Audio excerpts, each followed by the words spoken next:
ایک روٹی والے کا واقعہ میں نے آپ کو سنانا ہے، اور یہ بڑے ہی مشہور و معروف بزرگ سے منسوب واقعہ ہے۔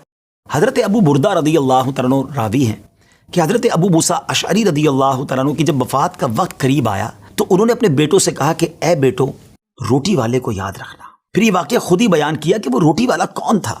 آپ نے کہا کہ ایک شخص تھا جس نے 70 سال اللہ کی عبادت کی، بڑی عبادت کی، مگر 70 سال بعد جب وہ باہر آیا تو شیطان نے اس کو بہکایا اور وہ ایک عورت کے فتنے میں مبتلا ہو گیا۔ 7 دن اور 7 راتیں وہ اس عورت کے ساتھ رہا، غلط کام ہو گئے۔ اب اس کو پھر شرمندگی ہوئی کہ یہ میں نے کیا کیا، 70 سال عبادت کی اور یہ 7 دن اور 7 راتیں میں نے گناہ میں گزار دی۔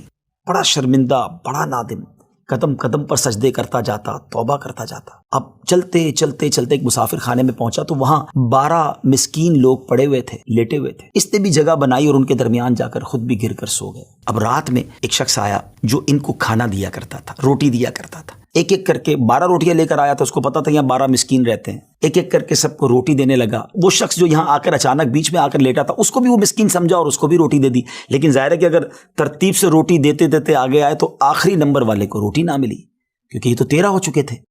تو بانٹنے والے سے اس مسکین نے کہا کہ تم نے آج مجھے روٹی کیوں نہیں دی؟ اس نے کہا میں نے تو سب کو ایک ایک روٹی دی، کسی کو 2 نہیں دی۔ کہا تم مجھے روٹی نہیں دے رہے ہو۔ بہرحال وہ ناراض ہو گیا کہ ٹھیک ہے، پھر تم اگر یہ سمجھتے ہو کہ میں بددیانتی کر رہا ہوں تو میں تمہیں کچھ بھی نہیں دوں گا۔ یہ کہہ کر وہ شخص تو چلا گیا، مگر وہ مسکین بیچارہ بھوکا رہ گیا۔ اب وہ شخص جس نے ابھی توبہ کی تھی، پہلے 70 سال کی عبادت بھی کی ہوئی تھی، اس کو خیال آیا کہ میری وجہ سے اس مسکین کو روٹی نہیں ملی ہے۔ بھوک اسے بھی بڑی تھی، مگر اس نے وہ روٹی اسے دے دی۔ شدید بھوک لگی ہوئی تھی، رات بھر بھوک میں تڑپتا رہا، اور اسی بھوک کے عالم میں صبح اس کا انتقال ہو گیا۔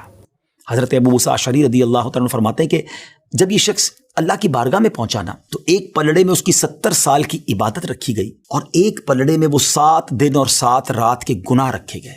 تو فرمایا کہ وہ گناہ جو تھے وہ 70 سال کی عبادت سے آگے بڑھ گئے، یعنی اب اس کے لیے گویا حکم ہو سکتا تھا کہ وہ جہنم میں جائے، مگر ان 7 دن کے گناہوں کے سامنے وہ روٹی رکھی گئی، اور اس روٹی کی برکت سے، کیونکہ وہ اخلاص کے ساتھ ایثار کی گئی تھی، مسکین کی مدد کی گئی تھی، وہ 7 دن کے بڑے بڑے گناہ معاف کر دیے گئے اور وہ جنت میں چلا گیا۔